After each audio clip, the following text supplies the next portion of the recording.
여러분 반갑습니다. 이번 영상은 아이들은 줄고 있지만 건강하지 않은 아이들이 늘고 있다는 거 가지고 한번 이야기해 보겠습니다. DC 실베에 올라왔던 내용인데 오늘 의사 선생님이 직접 말씀하신 거예요. 2배가량 소암 환자가 증가했다고 합니다. 이 중증 질환 환자가 줄지를 않아요. 제가 통계 자료를 보니까 2010년대 이후로 조 발생률이 줄지를 않고 있더라고요.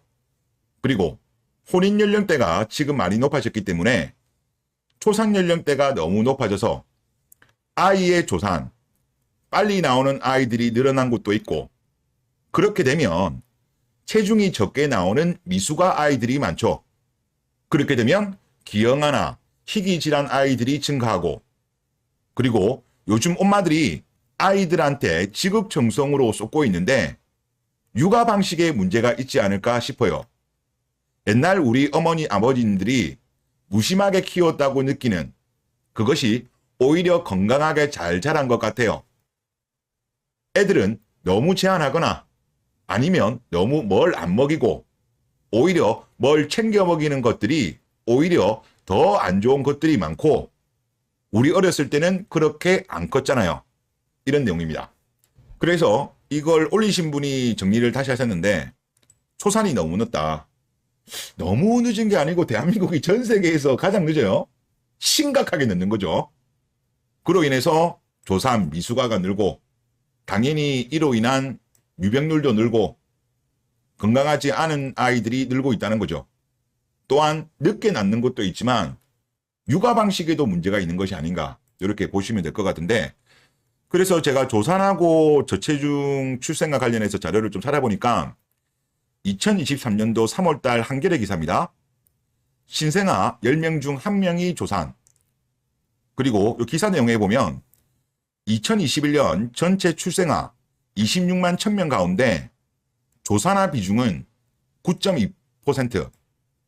원래 2011년도에는 6.0이었어요. 엄청나게 늘어난 거예요. 한 1.6배 정도 는 거죠. 그리고 저체중 출생아는 7.2%. 그리고 10년 사이에 이런 미숙아 비중이 커진 건 난임 시술 증가. 난임 시술이 증가하는 이유가 뭐겠습니까? 자연 임신이 잘 안 되는 거죠. 자연 임신이 왜 잘 안 되겠습니까? 늦게 결혼하고 늦게 아이를 낳으려고 하다 보니까 이게 늘어나는 거죠. 그리고 이에 따른 다태아 출생이 늘었다. 시험관 아이를 하면 다태아가 늘어납니다. 그리고 과거에 쌍둥이 롤이라고 있잖아요. 과거에 낙태 경험이 좀 있어도 이게 영향을 준다고 합니다. 낙태 경험도. 그러다 보니까 지금 대한민국이 건강하지 않은 아이들이 엄청나게 늘어나고 있는 거고, 그리고 소아암 관련해 가지고 제가 찾아보니까 이제 원래 의사 선생님은 2배가 늘었다고 하는데, 이분은 기준을 어디로 잡았는지는 모르겠습니다만은 일단 제가 그 국가 통계 포털에 확인해 보니까 1999년도부터 2021년도까지 검색이 되더라고요. 그래서 제가 한번 이걸 정리를 해봤는데, 1999년도에는 우리 그 출생아 수가 62만 명이었습니다. 그래서 여기에 소아암 환자가 국제 기준으로 했을 때 1142명이었습니다. 그리고 지금 출생아 수는 엄청나게 많이 줄었죠.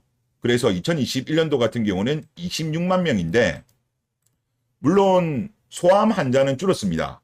937명으로 줄었는데, 이거는 출생아 수가 너무나도 많이 줄었기 때문에, 즉 1999년하고 2021년하고 비교를 하면 41.98% 수준밖에 안 돼요.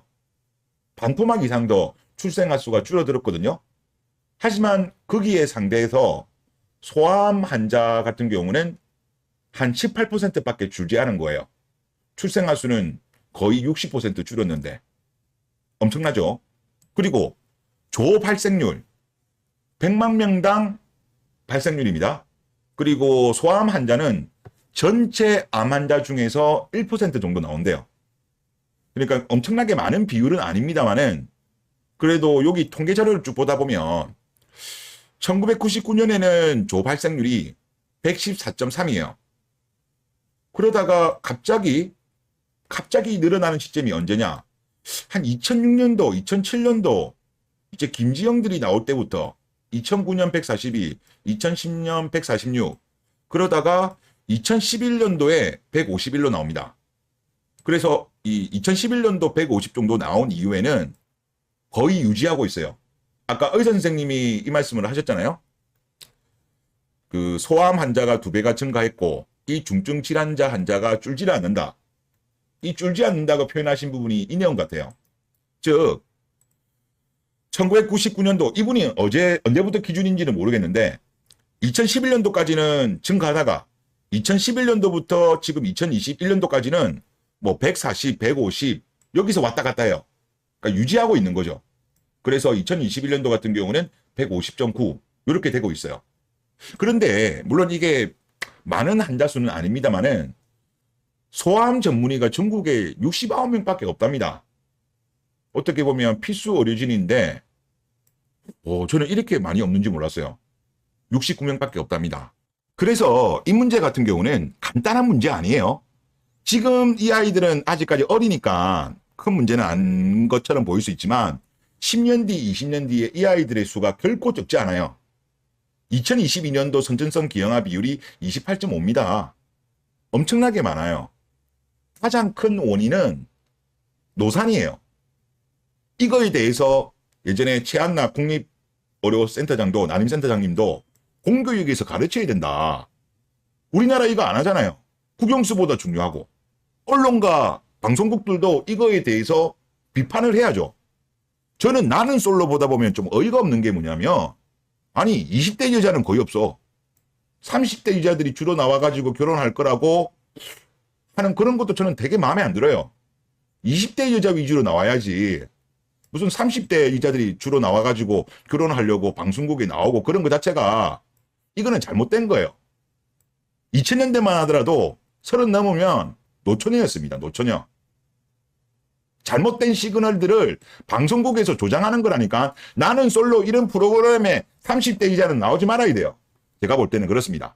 그리고 대한민국 여자들도 20대에는 결혼할 생각 없고 놀러 댕기고 돈도 안 모으고 30 넘어서 그때서야 돈도 없는 상태에서 마통 뚫고 그전에는 자유연애 즐기다가 낙태도 여러 번 하다가 그래가지고 그때 가서 이제 결혼하고 출산하고 아이 낳았는데 건강하지 않은 아이가 나오면 그거는 본인도 고생이고 아이한테도 할 짓 아니에요. 대한민국 이거 진짜 이상한 나라로 가고 있는 거라니까. 어떻게 전 세계에서 가장 늦게 출산하는 나라가 된 겁니까? 그래서 이거는 빨리 개선해야 돼요. 지금도 계속 산모 연령이 뒤로 가고 있다니까. 언제까지 뒤로 갈 거예요? 의학 기술도 한계가 있다니까요. 그래서 하여튼 대한민국 기자들 제발 좀 정신 좀 차려라. 그리고 남자분들은 이런 거에 대한 정보를 좀 많이들 아시면 좋겠고, 그리고 여러분들이 각자의 인생이시니까 여러분들이 잘 생각해 보시고 뭐 국제 결혼을 하시든 나는 뭐 러시안 룰렛을 돌리든 아니면 그냥 혼자 사시든 각자 결정하시면 되지 않겠냐, 그런 생각이 듭니다. 네, 이번 영상 여기서 마치겠습니다. 감사합니다.